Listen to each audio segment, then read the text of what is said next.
በስተመጨረሻም አቶ ለይኩን የደበቀው ሚስጥር ወጥቷል ማለት ነው። በጭራሽ ለማመን የሚከብድ እንዲሁም ደግሞ አቶ ለይኩን እንደዚህ ሊያደርግ ይችላል ብለን ፈጽሞ ልናስበውና ልናልመው የማንችለው ነገር ተፈጥሯል ማለት ነው።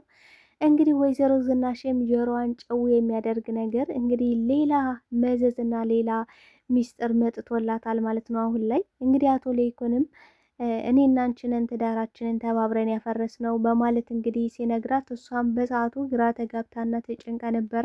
ምክንያቱም አቶ ለይኩን እንደዚህ የተደበቀ ሚስጥር ሊኖረው ይችላል ብላ በፍጹም አስባ አታውቅም ማለት ነው። እንግዲህ የተደበቀው ሚስጥር ምንድን ነው የሚለውን የምነግራችሁ ይሆናል ማለት ነው። እንግዲህ አቶ ለይኩን በስተመጨረሻ እያንዳንዱ ሀብት ንብረቴ ለናሆም አወርሳለሁ፣ እጄንም ለመንግስት አሳልፌ እሰጣለሁ፣ አንቺንም ደግሞ እፈታሻለሁ በማለት እንግዲህ እንቅጩን ለወይዘሮ ዝናሽ ነግሯታል። እንግዲህ በስተመጨረሻም ናሆም ኑሐሚንን ከወንድ አጠራ አድኗታል ማለት ነው። እንግዲህ በጣም በጭንቀትና በችግር ውስጥ ባለችበት ሰዓት ነው። እንዲሁም ደግሞ ከወንድ አጠር ለማምለጥ ስትሞክር እንግዲህ ኑሐሚን ይዞም ሊደፍራት ሲልም እንግዲህ ናሆም ደርሶ አድኗታል። ወንድ ሸቶ እንግዲህ ኑሐሚንን መልቅሮ ወስዷታል ማለት ነው። እጅጉን በጣም ደስ የሚል ነገርም ተፈጥሯል። በሌላ በኩል እንግዲህ ኑሐሚን እስከ ዛሬ የደበቀችውን ሚስጥር እያንዳንዱን ነገር ለናሆም ነግረዋለች፣ ፍቅሯንም ገልጻለታለች ማለት ነው። ናሆምም እንግዲህ አሁን ላይ አምራንን እንደጠላትና አምራን ጋር መቀጠል እንደማይፈልግ እንደገና ደግሞ እስከ ዛሬ ድረስ አምራን እየዋሸችው እንደሆነም ሁሉን ነገር አውቋል ማለት ነው። ለኑሐሚንም ይሄ እጅግ ደስ የሚልና አስደሳች ነገር ተፈጥሮላታል ማለት ነው። በዚህ ክፍል ላይ እንግዲህ በጣም ብዙ የሚገራርሙ ነገሮች ተፈጥረዋል። ሰላም ጤና ይስጥልኝ ውድና የተከበራችሁ የቻናሌ ቤተሰቦች፣ ተወዳጁን ድራማ ኑሐሚን እንግዲህ ቀጣይ ክፍል ወደ እናንተ ይዤላችሁ መጥቻለሁ። በዚህ ክፍል ላይ ብዙ ነገሮች ተፈጥረዋል። ቀጣይስ ምን ሊፈጠር ይችላል የሚለውን ነገር እንግዲህ የምናወራን የሚሆነው። ታዲያ ቪዲዮውን ስትጀምሩ ላይክ እንድታረጉና እስከ ቪዲዮ ፍጻሜ አብራችሁ እንድትቆዩ በአክብሮት እየጋበዝኳችሁ እንግዲህ አቶ ለይኩንም በስተመጨረሻ ከዚህ በኋላ በር ዘግቶ ማልቀስ የለብኝም፣ ማድረግ ያለብኝን ነገር ማድረግ አለብኝ በማለት እንግዲህ ወይዘሮ ዝናሽ እየነገራት ነበረ። ለወይዘሮ ዝናሽ እጅግ ጆሮ ጨው የሚያደርግ ነገር ነበር የሰማችው። ምክንያቱም ከዚህ በኋላ ከአንቺ ጋር የምቀጥልበት ምንም አይነት ምክንያት የለኝም፣ ምክንያቱም ከዚህ ነገር ሁሉ በኋላ እንደገና ደግሞ ዳግምን አይኑን እያየው መኖር አልችልም። ስለዚህ አሁን ላይ እንግዲህ ድርጅቱን፣ አክሲዮኑን እንዲሁም ደግሞ ቤቱንም ጭምር ለናሆም አወርሰዋለሁ። ስለዚህ አውርሼው ደግሞ ወደ ለመንግስት እጄን እሰጣለሁ ሲል ወይዘሮ ዝናሽ በጣም ነበር የደነገጠችው። ይሄማ በፍጹም አይሆንም፣ በዚህ ሰዓት ደግሞ እኔ እንድትወኝ አትችልም ብለዋለች። እኔ እስከ ዛሬ ድረስ ደብቀሽ እያንዳንዱን ሚስጥር እየደበቅሽኝን ስታደርጊውና ስትፈጽሚው አማክረሽኛል ወይ ነበር ብሎ የጠየቃት። እውነት ነው። እስከ ዛሬ እንግዲህ ከዳግም አባት ጋር ስትማግጥ እንደነበረ እንዲሁም ደግሞ ዳግም ልጇ እንደሆነ ከቤቷ ምታው ስደብቅ ይህን ሁሉ ነገር አላማከረችውም። ከአምራንም ስታስፈራራት እንዲሁም ደግሞ አቶ ለይኩንን ቪዲዮ ማስረጃ ስትይዝበት አላማከረችውም። ስለዚህ አሁን ላይ ጭንቀትሽን የሚጋራሽ ወይ ደግሞ ጭንቀትሽን አይቼ አንቺን የምረዳበት ምንም አይነት ምክንያት የለኝም። እኔ በጣም ተሳስቻለሁ። የተሳሳትኩት ደግሞ ናሆምን እንደምጠዩ የዛኔ እንዳወቅኩኝ የዛኔ ነበረ መወሰን የነበረብኝ ብሏል ማለት ነው።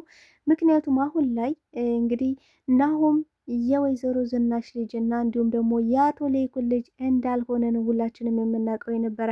ነገር ግን አሁን ላይ ለማመን የሚከብድና እጅጉን ሊሆን ይችላል ብለን የማናስበውና የማንጠብቀው ነገር ተፈጥሯል ማለት ነው። እሱም ምንድን ነው ካላችሁ እንግዲህ ናሆም የአቶ ለይኩን ልጅ ብቻና ብቻ ሆኖ ተገኝቷል ማለት ነው። እንግዲህ አቶ ለይኩን ምን ብሏታል ወይዘሮ ዝናሽ? ይህን ቤት ያፈረስ ነው እኔና አንቺ ተባብረን ነው ብሏታል ማለት ነው። ያ ማለት ደግሞ እንግዲህ ናሆም በልጅነቱ ሕፃን ሆኖ እንግዲህ አቶ ለይኩንና ወይዘሮ ዝናሽ ልጅ ቢፈልጉ ልጅም እንግዲህ ለመውለድ ቢሞክሩም በሰዓቱ ልጅ ማግኘት አልቻሉም። ልጅ ማግኘት ስላልቻሉ ደግሞ እንግዲህ አቶ ለይኩን እኔ እንደዚህ እየለፋውና እየሰራው ነገር ግን ልጅ ሊኖረኝ ይገባል፣ አንድ ቢያንስ ወንድ ልጅ ሊኖረኝ ይገባል፣ የኔ ጠበቃዬ ምርኩዜ የሚሆነኝ እንደገና ደግሞ ሀብት ንብረቴን የሚወርስ ልጅ ያስፈልገኛል በማለት እንግዲህ ከሌላ ሴት ወልዶ ነበረ። እንግዲህ ከሌላ ሴት እንደወለደም ቀጥታ ለወይዘሮ ዝናሽ ወልጃለሁ ብሎ ቃል በቃል ሊነግራት አልፈለገም። ምክንያቱም ከነገራት ትዳራቸው ይበተናል። እንደገና ደግሞ ወይዘሮ ዝናሽ እንደ ልጁ አድርጋ ናሆምን ልትቀበለው አትችልም ነበረ። ስለዚህ አቶ ለይኩን ምንድን ነው ያደረገው? ልክ ከህፃኑን እናቱ ከበሩ ጥላው እንድትሄድና እንዲሁም ደግሞ የወይዘሮ ዝናሽን የልጅ ጉጉቷን አቶ ለይኩን ስለሚያውቅ በር ላይ ተጥሎ እንግዲህ ወይዘሮ ዝናሽ እንድታነሰው አድርጓል፣ እንድታየው አድርጓል ማለት ነው። በዚህም ምክንያት እንግዲህ ምን ብሏታል ወይዘሮ ዝናሽን አቶ ለይኩን መጀመሪያ ላይ ናሆምን በር ላይ ተጥሎ ስታገኘው የነበረች ፈገግታ፣ የነበረች ሳቅ፣ የነበረች ደስታ አሁን ላይ የለም። አሁን ላይ በጣም ነው የምትጠዩ ናሆምን አሁን ላይ ስለምትጠዩ ነው ድርጅቱን ሀብት ንብረቱን ለእሱ ላወርሳለሁ ስትይ ኖ ብለሽ የምትከለኪ በዚህ ምክንያት ነው እያለ እንግዲህ ሲናገራት ሰምተናል ማለት ነው። እንደገና ደግሞ ምን ብላለች ወይዘሮ ዝናሽ? አሁን ላይ ከባድ ችግር ተፈጥሯል። ምክንያቱም ናሆም የኛ ልጅ እንዳልሆነ አምራን ደርሳበታለች። አምራን ደግሞ በከባዱ እያስፈራራች ነው እያለች እንግዲህ ለአቶ ለይኩን እየነገረችው ነበረ።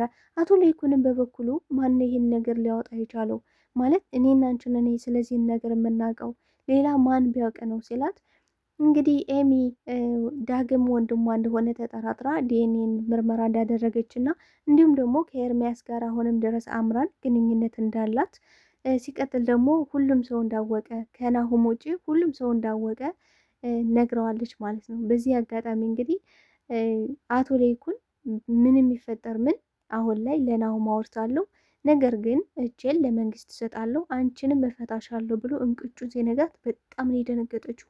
ፈጽሞ ድንጋጤ አይገልጹም። የደነገጠችው ድንጋጤ እንግዲህ አምራን በሌላ በኩል እያሰቃየሻት ነው ወይዘሮ ዝናሽን።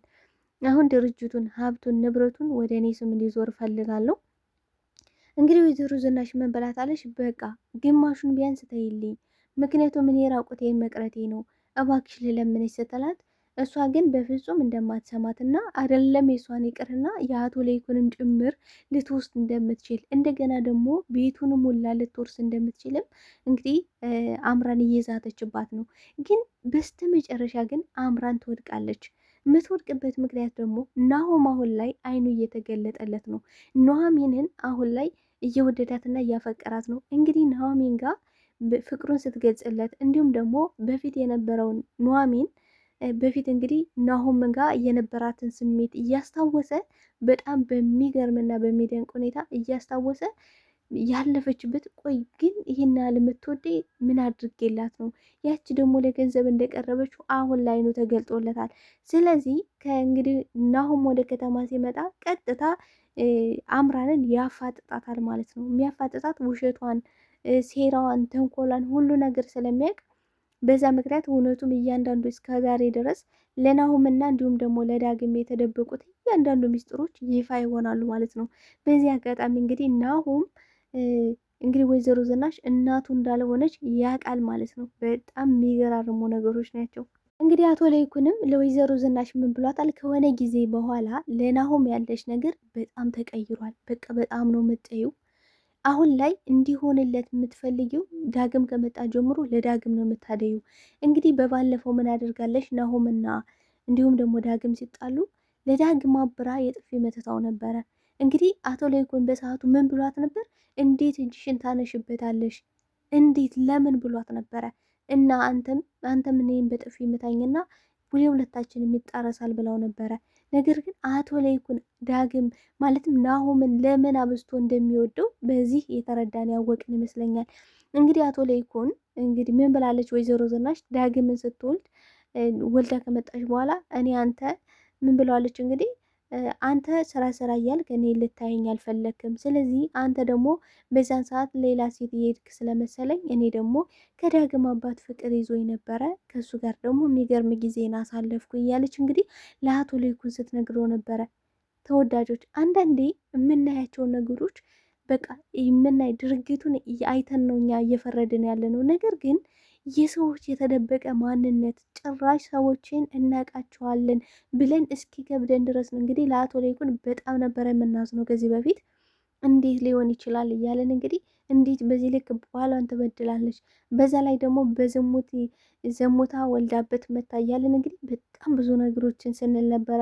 አንዳንዴ እውነትን ለመፍረድና እውነትን ለማወቅ መረጋጋትና ከሁለቱም ሰዎች ሚዛናችንን ለመጠበቅ መሞከር ይሄ ትልቁ ማስተማሪያ ነው ብዬ አምናለሁ። ወንዳጠርም እንግዲህ በበኩሉ ኑሐሚንን እንግዲህ ስታመልጥ አሀ እኔማ ጠርጥሬ ነበረ። ምክንያቱም አንቺ እሷ ድንግል ባትሆን ኑሮ ለማምለጥ አትሞክርም ነበረ። ስለዚህ አሁን ድንግልናዋን ወስጄ እንደምፈልገው አድርጌ አገባታለሁ። ከዛም በኋላ ሽማግሌ ቤተሰብ ቢፈቅድም ባይፈቅድም በግዴታም ቢሆን አገባታለሁ። ምክንያቱም እንግዲህ ታንጉቴን በጣም ነው መወዳት፣ በጣም ነው የማፈቅራት እያለ ለሸንካሌ እየነገረው ነበረ። ሸንካሌም እንግዲህ ኑሐሚንን ልጠፋ በምትሞክርበት ሰዓት በፍጹም አልለቅሽም፣ ምክንያቱም አሁን ላይ ደግሞ እንድታመልጭ ከረዳዎች ሲጣ አድርጎ ይገለኛል። ስለዚህ እኔ ደግሞ ህይወቴን እፈልገዋለሁ፣ እንዴት አድርጌ እንደማሳቀይሽ ታውቂያለሽ እያለ እንግዲህ ሸንካሌ ኑሐሚንን እንዳጠፋና እንዳታመልጥ አድርጓት ነበረ። ግን ደግሞ ናሆም በስተመጨረሻ እንግዲህ የወንድ ጥግ በቃ እንዲህ የከተማ ልፍስፍስ እያለን ነበረ። አሁን ላይ ግን በቃ ጭክን ብሎ እንግዲህ ናሆም እያነከሰን ቢሆን ተደብድቧል። እያነከሰን ቢሆን ለኑሐሚን ያልሆነ ለምን በማለት እንግዲህ ኑሐሚንን ተከታትሎ እንግዲህ አግኝቷታል ማለት ነው። እንግዲህ ወንዳጠርም ሊደፍራት በሚሞክርበት ሰዓት እንግዲህ ከጀርባው መትቶታል በዱላ። በዚህ አጋጣሚ እንግዲህ ኑሐሚን በጣም ነበር የተደሰተችው። እንዴት ደስ እንዳላት በቃ ለእኔ ትጨነቃለህ ማለት ነው፣ ለእኔ እንደዚህ ታስባለህ ማለት ነው። በጣም ነው የሚገርም ደስታ ነው የሚታይባት የነበረ። እሱም ደግሞ አዎ በጣም ነው እየተጨነኩት፣ በቃ ምን አድርገውሻል ብዬ በጣም ፈርቼ ነበረ እና ያደረጉሽ ነገር አለ ምን አደረጉች ሲላት እሷ ምንም እንዳላደረጓትና እንዲሁም ደግሞ በሲስተም እንዳመለጠሽም ጭምር እየነገረችው ነበረ ማለት ነው። በዚህ አጋጣሚ ቆይ ምኔና ከኔና ከአምራን በዚህ ጭንቀት ውስጥ ሆነ በዚህ ሁኔታ ላይ ሆነ ከኔና ከአምራን ለማንኛችን ነበረ ስትጨነቅ የነበረው በማለት እንግዲህ ናሆም የሚሰማውን ስሜት ለማወቅ እየሞከረች ነበረ ኑሐሚን። ነገር ግን ናሆም እንግዲህ አይ እንግዲህ ያቺ አምራን ያለሽበት ሁኔታ ቢታወቅም ነገር ግን አሁን ላይ ስለ እሷ እያሰብኩ አይደለም። ምክንያቱም ሁሉም ሰው ስለ እሷ የሚነግረኝ መጥፎ ነገር ነው። በቃ እሷ ትገላለች፣ ታጠፋለች፣ መጥፎ ሰው ናት፣ ሁሉም ሰው የሚነግረኝ ያን ነው ብሏታል ማለት ነው። እንግዲህ እሷን በበኩሏ ታዲያ ሁሉም ሰው እንደዚህ ካለ የተሳሳትከው አንተ ነህ ማለት ነው። አንተ ነህ አይነት የተጋረደው። ስለዚህ አይነት ልትገልጥ ይገባል። በቃ እኔ እኮ ስትጎዳ ማየት ስለማልፈልግ ነው። ግን አንተ ደስተኛ ሆነ እንድትኖርልኝ ይፈልጋለሁ። እወዳለሁ፣ አፈቅራለሁ። ግን ደግሞ በልቤ ውስጥ ነው ነግሳ የምትኖረው ለዘላለም። በቃ አንተ በግድ አፍቅረኝ አልልም፣ ግን እኔ ደግሞ እስከ መቼውም ጊዜ አፈቅራለሁ እያለች እንግዲህ እየነገረችው ነበረ። እሱም በጣም ነው የደነገጠው። በጣም ግራ ተጋብቷል። ማለት እንዴት ሊሆን ይችላል? እኔ እኮ ለዳግም ስሜት ያለሽ እና ዳግምን የምትወጂ ይመስለኝ ነበረ እያላት ነበረ።